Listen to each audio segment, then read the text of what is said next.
Kong Skull Island. It's a brand new movie in the King Kong series. It's now the 8th one overall since 1933. It stars Tom Hiddleston, Brie Larson, John C. Reilly, John Goodman, Samuel Jackson, and Toby Kebbell, who also does a little bit of double time because he also plays Kong. To a certain degree, he doesn't do all the stunts, but he does most of the facial work, which is pretty good. Kong is very humanized in this at certain points in the movie, and Kebbell does a pretty good job overall with that.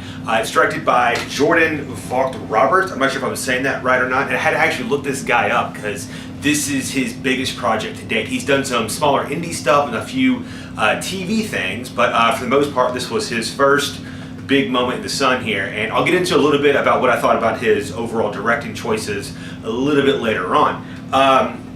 From the cast, I think we need to talk about the history a little bit, because King Kong was one of the biggest blockbusters of all time from its inception back in 1933. It's won Oscars over the years, and it's been remade a couple times, in '76 and 2005 with Peter Jackson's rendition, which was not bad. I think it didn't hold up as well because it's basically the same movie. It's got a few more moments on Skull Island than the original did, but for the most part, it's pretty much the same movie. I mean, you're not going to get much from what you got in 33, except for much better like animation overall. And then you get to this, and I think this is going to be like a totally different take because they're trying to move it from the classical sense of a film to more of like an action, fun adventure movie. Speaking of action and adventure, actually, I talk about the theme a little bit. I think at its core, Kong is a monster movie. Just plain and simple, it's a throwback monster film, and it was really cool to go see this because I didn't think that these films would even be like made anymore because they don't really they don't do that well on the screen overall, and so it was cool to see such a big name get to do like a throwback film. But what's crazy is that there's some themes also in there that are not just monster. There's a little like Apocalypse Now there because this movie's set during a little bit after like Vietnam ends. It's like a few days after like it's probably canceled and everything, and the American troops are withdrawn. So you get this mixture of a Vietnam War film with a monster movie film, and then on top of that, I think you've got some action sequences that kind of resemble movies like 300, where you got a lot of slow down, picturesque attacks and things like that going in and out that are kind of cool. They get a little old after a while, but the first couple of sequences are pretty breathtaking. On top of all that, I think that there is some old smatterings of Ray Harryhausen, who some people might know, some people might not know. He's one of the oldest monster directors way back in the 50s and 40s. He did most notably Clash of the Titans, the original, and he did like a whole bunch of movies with the adventures of like Sinbad. So he was a big person with like puppeteering monsters and the stop motion and everything.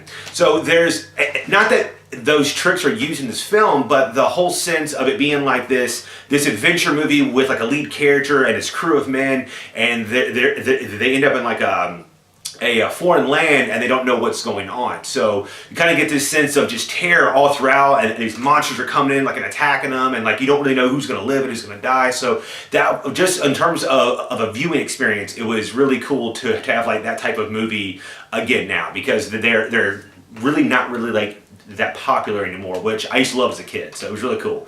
But was the movie successful for me? I think it is. I think, as I've said, I think it has a classic feel to it. It's exciting, it's fun at times. It doesn't try and hide who it is. It doesn't try and throw in really huge monologues. It doesn't hide behind symbolism really, for the most part. You go into it being like, all right, well, there's an entire crew of soldiers and scientists are gonna end up on this island. Kong's gonna go crazy.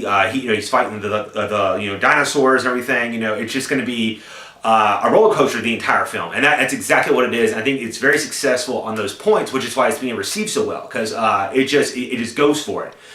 There are some cons though. I think it's kind of cliche. As I said before, the director is very new, so I don't think that, as opposed to him putting his spin on things, I think he just took shots and scenes that he's seen in other movies and just used them here. There's many classic Vietnam War setting scenes of the helicopters, being in the distance behind the sun. You got the shadows. The music is, directly out of Apocalypse Now, I think, or Platoon. It's just all 60s and 70s rock. which is fine because I enjoy that music. But I mean, like, it's a little strange at times. It doesn't always work.